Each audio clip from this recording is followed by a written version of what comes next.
The new Lamborghini Huracan Tecnica is said to be a mixture of the Evo rear-wheel drive and the hardcore STO, two of my favourite Lamborghinis of recent times. It should be the best of both worlds, road and track, but it could end up being just neither one thing nor the other. I'm hoping it's going to be a perfect blend, but it could be a bit of a mess. It should be the sweet spot of the range, but it might feel like just one variant too many. There's only one way to find out. We're in the east of Spain, in the general orbit of Valencia. And the first thing to say is that a Technica in Strada mode really feels every bit as usable as an Evo rear-wheel drive, and a good chunk more refined than an STO, with much less NVH. The HMI seems to have been improved a bit, which is nice. You still get nose lift to save the jutting chin, and the rear-wheel steer is definitely a help in tighter spots. There is obviously no hybrid system to allow you to mosey silently and emissions-free through the streets like a McLaren Artura, but otherwise it's about as usable as you could reasonably expect a mid-engine supercar to be. But, of course, you shouldn't buy one just for mooching around towns and cities.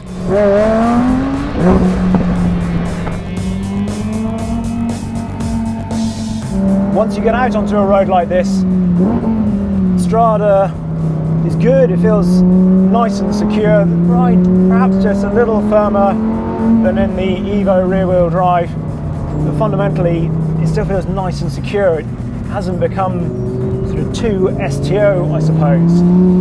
But on a road like this, you don't really want to be in Strada, you want to be in sport. This affects the gearbox, Magnaride dampers, throttle response, rear-wheel steer, something the Evo rear-wheel drive doesn't have, and torque vectoring, as well as ramping up the sound to something approaching the volume of the wild STO.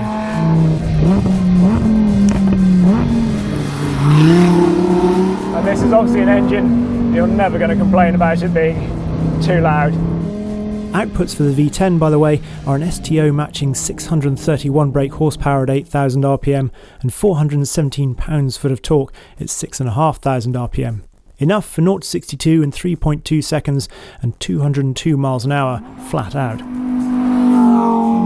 Even more noticeable when you put it into sport is the change in the handling, just the increase in agility as the rear wheel steering ramps up, as does the torque vectoring, and the whole car is just on high alert suddenly. It feels instantly more playful as well, which is what they've said about this. Keener certainly to oversteer, and it's one of those things that actually I've got more confidence in this Technica than I remember in the rear wheel drive, mostly because of the steering, which has been carried over more from the STO, so it's this direct rate, it's not variable ratio anymore, and it really just put you more in connection with those front tyres, makes it easier to place. With that greater confidence in the front end, it does mean that you feel happier just trying to play with it a bit more, but although in sport it puts the ESC into ESC Sport, it still doesn't really want to let you off the leash seemingly, which is a bit of a shame, particularly on a road like this, which is probably pretty slippery because Spanish roads generally are, but even so, we've got the lights flashing away a lot, so you need to just give that one press there and turn the ESC properly off, and then it's really fun.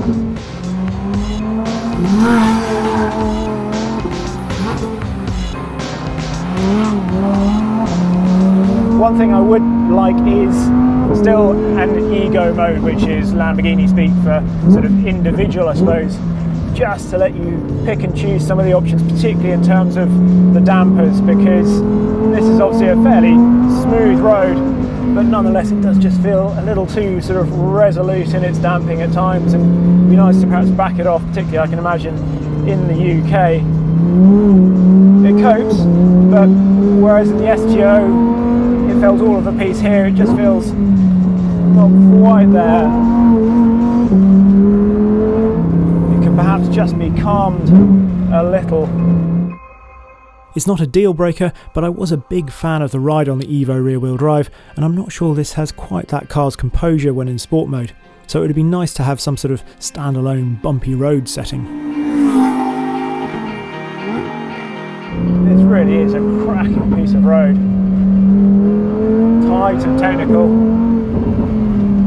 It shows definitely the agility of the Huracan.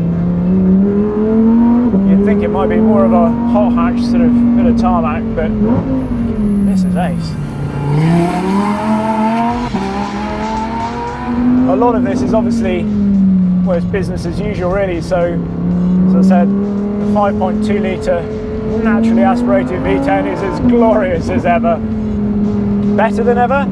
I don't know, I don't think it needed improving, to be honest. The gearbox, 7-speed dual clutch, I mean, a world away from obviously the Aventador's single clutch, as you said in the past. Shifts are so smooth.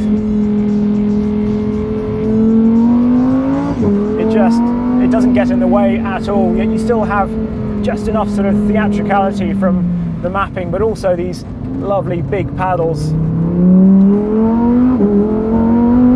With the extra confidence in the front end as well, you feel like you can really commit early, and some of these corners here, there's this lovely one, you just brake deep into it and you can feel the rear just edging round a bit under braking. It's worth mentioning that even within a blend there's a little room for specificity, and with this we've got the more sporting interior, so we've also got these carbon door panels here, and we've also got the sportier of the two seat options. They're not the best seats I've driven sort of recently. They are creaking a bit, so if you can hear that, apologies for that, but nothing I can do about it. Off the top of my head, McLaren's and in fact BMW does some of the best bucket seats out there at the moment. These are not bad, they're certainly better than Lamborghini seats used to be, but just perhaps do with a little more support given the amount of grip this has got. Do love the feel from this steering now. It's corrected perhaps my biggest criticism of the Evo rear-wheel drive. Now obviously there is one more mode in here, Corsa, but for that we really need a track. First though, I'm gonna let myself cool down a bit, just have a little bit of a chat about the styling.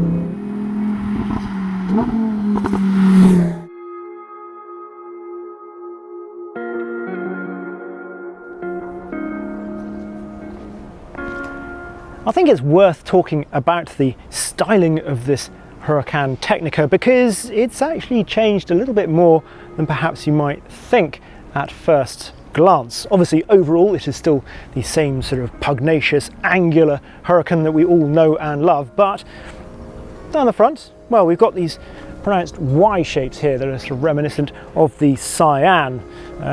Fake intakes there, but these ones are real.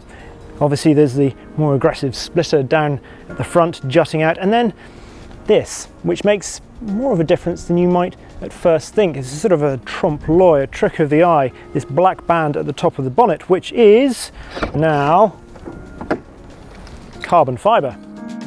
This helps reduce weight by 10 kilos over the Evo rear-wheel drive, but at 1379 kilos dry, the Technica is still some 40 kilos heavier than an STO. Moving down the side of the car, new sort of intakes up here around the C-pillar, and we have carbon fibre on the rear deck lid here as well, with a new glass panel as well, so you can see that V10 all the better. There's also a vertical rear screen just to improve visibility out of the back. Talking of the back, hexagonal exhaust pipes around here now, which are, well, very chunky and continue that hexagon theme through the car. And of course this new rear wing, which is well, it's a bit apologetic, to be honest, once you've seen the one on the STO. Overall, I think the Technica falls just a little short in the beauty stakes compared to the two cars it's trying to combine. For me, it has neither the purity of the Evo rear-wheel drive, nor the out-and-out wow factor of the STO. All subjective, of course, so you may feel differently. One other little thing on aesthetics, these tyres. I know it's a bit nerdy, a bit geeky, but I love the look of these tyres. You can see them actually a bit more from this cutout down here. But just something about the sort of the rounded shoulder that I really like, and it's a good tread pattern on it as well. They're obviously Bridgestones. We saw them first on the STO, and you can have the road one, the sport version, or these, which are their version of a Michelin Pilot Sport Cup 2, known as Race. Talking of which, I think we ought to go and drive it on track.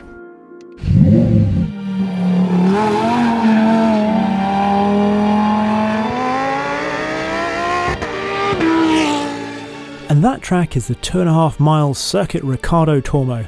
Built in 1999, it's a place I really enjoy, with a touch of undulation and some interesting long corners that really let you get a feel for a car.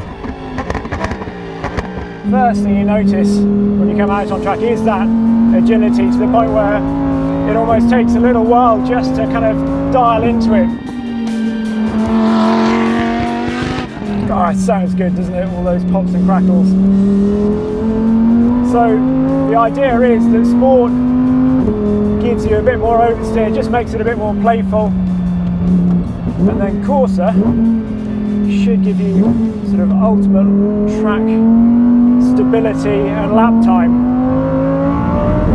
Feel how it wants to rotate with that rear wheel steering and the torque vectoring. And down the main straight. Full 631 brake horsepower. Now in sport, it still actually will upshift for you at the limiter. You have to put it into Corsa to give yourself full control of the gear changes, in terms of just holding the gear into a limiter like that.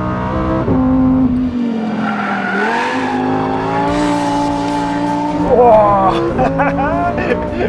I love the front end on this. It really does feel nice and smooth. Those Bridgestone race tyres seem to have a lovely progression to them. This is a tricky corner. You really feel the front end in this, which I like. It's not all about the oversteer.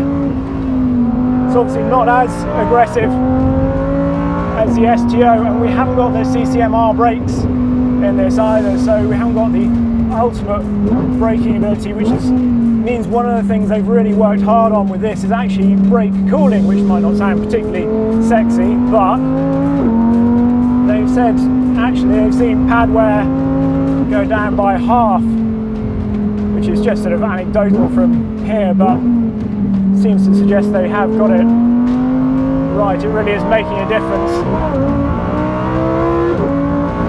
We've got a little bit more aero, 35 kilos more in this than we have in an Evo rear-wheel drive, but obviously nothing approaching the STO. Oh, this is such a tricky last corner, coming around here, you're kind of braking at the same time.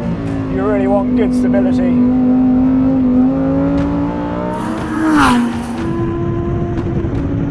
And then something like this first corner, this is where obviously you would feel the extra downforce from the STO.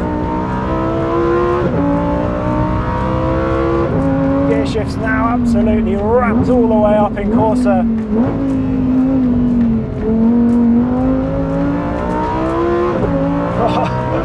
Feel it just sliding on the way into the corner there.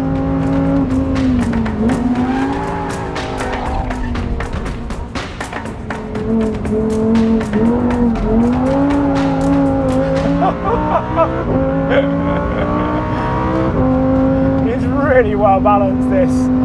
For a mid-engine car with a big old V10 out there, you can just place it so nicely. And I don't mean kind of like the big Larry slides all the time like that, but it's got precision.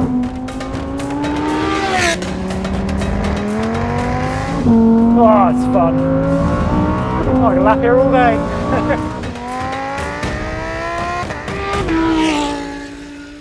So the Circuit Riccardo Tormo with the multicoloured Fizzog of Valentino Rossi smiling down on it is quiet-ish once more. And what to make of the Huracan Tecnica? Well, it's sort of more of a threat to the Evo rear-wheel drive because it is obviously usable, it's more of a road car still, and if you want that really hardcore track-focused nature of the STO, then this won't quite do it. The STO stands alone as far as I'm concerned. It is still the ultimate. But I think particularly the playfulness and that steering of the Technica lifts it very much above the Evo rear-wheel drive, even if the rear-wheel drive remains my favourite looking Huracan.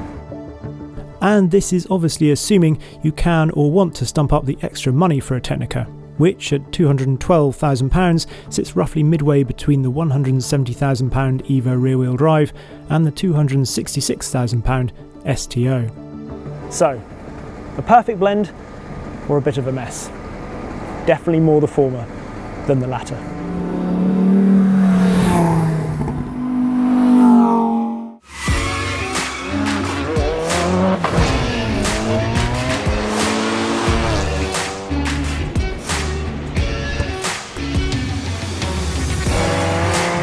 Mm-hmm.